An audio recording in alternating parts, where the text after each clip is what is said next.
Rich from Hughes Kettner again with Dave from the Devin Townsend Project. And today we're just going to take a little bit of a look at Dave's key tones that you use with the band. We've got the Tubemeister Deluxe here and the Era 1 amp, the acoustic amp. Dave, so let's get into it then. Tell us about your basic tones with the project. I have three basic tones, well I guess four basic tones that I use. So I use all three channels on the amp.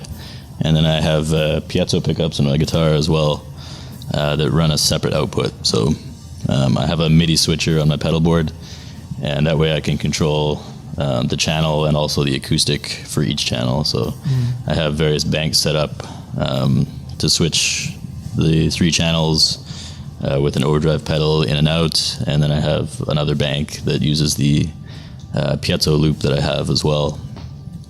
So I can independently control that going to front of house. Yeah. So it works really well for a wide palette of tones, I think. Yeah. Okay. And if I was to say then, which is kind of the one key tone that I would associate with you as a Devin Townsend Project guitarist, what would you show me? Which channel would it be? And let's look at the settings. Definitely be the lead channel is what I predominantly use. All the riffing, all the choruses, everything is the heavy channel. So that's the one I use the most. Okay. So that's the lead channel here on the Tubemeister Deluxe 40. What have we got in terms of gain? About 1 o'clock, 2 o'clock? About 1, yeah, somewhere around there. Enough to sound obviously high gain and beefy, but not so much that it kills the tone. Yeah. And then I have a baritone guitar that's tuned down to G, so it's inherently quite low endy. So I roll the bass back a little bit to about 11, and the same as the mids. I like a lot of that nice mid range in the tone, and then just trebles, I guess, around 1 o'clock as well, just for some presence. Yeah. And then I typically have the red box on the modern large setting. Mm-hmm. Yep. And it's great. We just plug an XLR in straight out of the head to front of house, and my piezos run to a DI straight to front of house. It's super clean. So yeah, that's the interesting thing about your tone is the fact that you've got your guitar is equipped with an undersaddle piezo pickup there, and you quite often blend the two sounds, don't you? Yeah, I do. I use it quite often. It's the Graphtec Ghost system, and it sounds great. It sounds really, really good. And I'd like to try and we use a lot of textures on the records, guitar-wise, and a lot of acoustic guitar elements. So I definitely like to incorporate as much of that as I can in strummier sections where there's an acoustic. Instead of just using a clean tone, I blend that with the piezos as well. So it's nice to be able to represent that, because I think it's often an important element of the record as well. So. Yeah. Is it something you've always done, use guitars with piezo pickups as much as possible? Yeah. I always found it to be an interesting idea technologically. It's really simple pickup, the piezo, and it can really represent the sound of the instrument that you're using in a cool way, and especially with these famous baritones. Something about the construction of it, the set neck and the scale length just makes a really rich sounding acoustic sound. So yeah. And you might use the acoustic underneath a distorted guitar tone too, just to fatten it up. Yeah, for sure. We have a song called Where We Belong, and I use the acoustic in the verses with a clean tone, and then also in the choruses with the heavy tone. And yeah, it's cool to add that element in and have almost like three guitars, I guess, on stage when that's happening. So. Yeah. Can we kind of hear a couple of examples of that then, maybe? First, sure. So maybe let's go to the clean channel on the Deluxe 40, and then give us a bit of that just on its own, and then add in the piezo so we can hear how it kind of fattens it up and what it brings to it. So for that particular song, it's a suspended chord, and we just strum pretty much for the verses.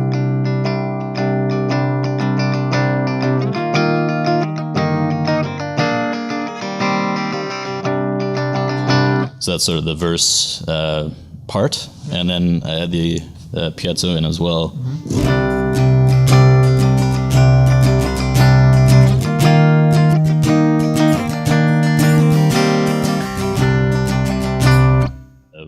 nice acoustic tone with the clean tone as well, and it's a really good pairing, especially coming from one guitar, because the two tones are obviously the same player, so it's super tight. Yeah, I was going to say it fattens it up and brings a whole new kind of element to it, a whole new dimension to the sound of it. Yeah. Yeah.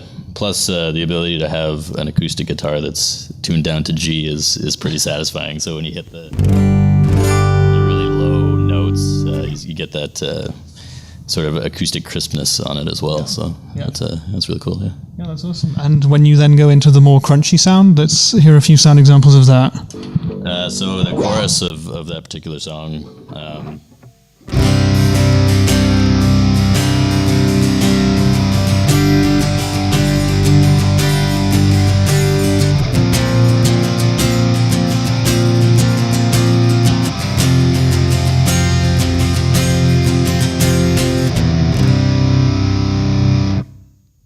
I get the heavy, but with the beautiful as well. Yeah. I like that dichotomy in the tone. Yeah. And like you say, it's still totally tight, because it is you doing everything and you're getting the two signals at the same time. Yeah. And I like the idea of doing as much as possible with a single guitar. So what we do predominantly is the metal stuff, but then you can add that acoustic tone, and as well as having the clean and the mid tones as well. So presumably on the records themselves, you use genuine acoustic guitars to record these parts. Yes. Yeah.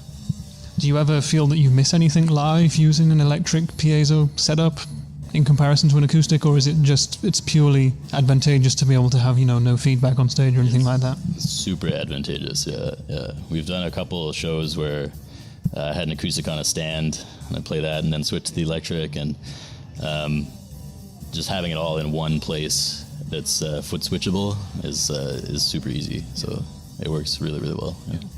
And what about your personal tastes then as a player? Do you play a lot of acoustic outside of the band, or do you play more electric, or how does it work with you when you're not on the road with Devin or in the studio? I like the simplicity of an acoustic guitar. How whenever I sit down with an electric, I'll play unplugged quite often, but when I plug it into an amp, I'll have an idea that I hear in my head with a particular effect, and then I'm running around my house trying to find the effect and the power and all the cables to hook it all up together, and it takes a long time to actually get to that idea. But with an acoustic, just because of the simplicity of it, it's nice to just sit down and work through some stuff immediately. So I like acoustic for that. And I played classical guitar for a number of years, so there's a certain connection to the acoustic, I think, that's really nice. Feeling it resonate against your body and stuff, it's a very personal connection, I think. Yeah. We were talking earlier with you and with Devin about kind of your continued influence on the band, and how Devin is letting you and the other guys in the band take more of a creative role in it. Are you bringing anything from the classical guitar side or anything like that to it, or is it more electric stuff? Not too much. I think it's just the aesthetic of adding our influences to what is going on already. Whether that's through different like ambient effects, or just having that acoustic element. Like we used tons of acoustic on the last record, lots of 12 string, a little bit of mandolin and stuff like that, and having the I guess the freedom to kind of layer those things over the songs is a lot of fun for me. So. Yeah. If I was to do the Desert Island question with you again, like I did with Devin, would you take an electric rig like this, or would you take an acoustic with you? I think I would take an acoustic. Yeah. I don't know. That connection to the instrument. Obviously, it's felt with the electric, but I don't know. I don't see myself like ripping solos on a beach. I just want to strum some nice sounding chords and have that projection, So for you, acoustic is the primary instrument for writing, I take it. Often, yeah. I'll pick up an acoustic pretty often for heavier stuff, faster stuff, or palm muted stuff. Obviously, it doesn't work quite the same way, but yeah, there's something about the tone and the chordal nature of acoustic that's really cool. So do you have any advice maybe for any guitarists who would be interested in integrating something like this into their rig? What do they need? If they've already got, let's say, a TubeMeister and a standard electric setup, what would they need to get kind of a decent, usable sound with acoustic too? The acoustic sound? It's basically just this Ghost bridge, and it's a direct replacement for the Tone Pro style bridge. And it's just this, it's a hexaphonic system, so one pickup under each string, and it's really simple setup in the back. All the cables come in to a little hub, and then it's a separate jack. And I like the way that this is set up for me, so that there are no controls for the piezo. It's just straight out always on. Mm-hmm. And then the way that I use my pedal board, I just do a foot switch to turn it on and off. Yeah. And it works super well, but you can also have it set up where you have tone controls for the acoustic, and you can switch physically on the guitar as well. So lots of different options electronics-wise, but just having that additional element I find can be really creative. Cool. Well, thanks very much for taking the time to explain a bit of your setup to us. We'll take a few pictures of the TubeMeister here of some of the tone settings, so if you want to get some of Dave's sounds, you can do likewise as well. Yeah, try something out if you go to a music store and you can try a piezo or something like that, because we really have got some interesting sounds, and I don't know if in the room we've got this amazing kind of sound right here from the speakers. It might not translate over YouTube or wherever you're watching this or anything, so do try it out if you get the chance. As usual, I'm going to do the check it out intro, so check out Dave and the Devin Townsend Project on their sites. You know them by now. Check us out on hughesandkettner.com, and we shall see you later. Cheers.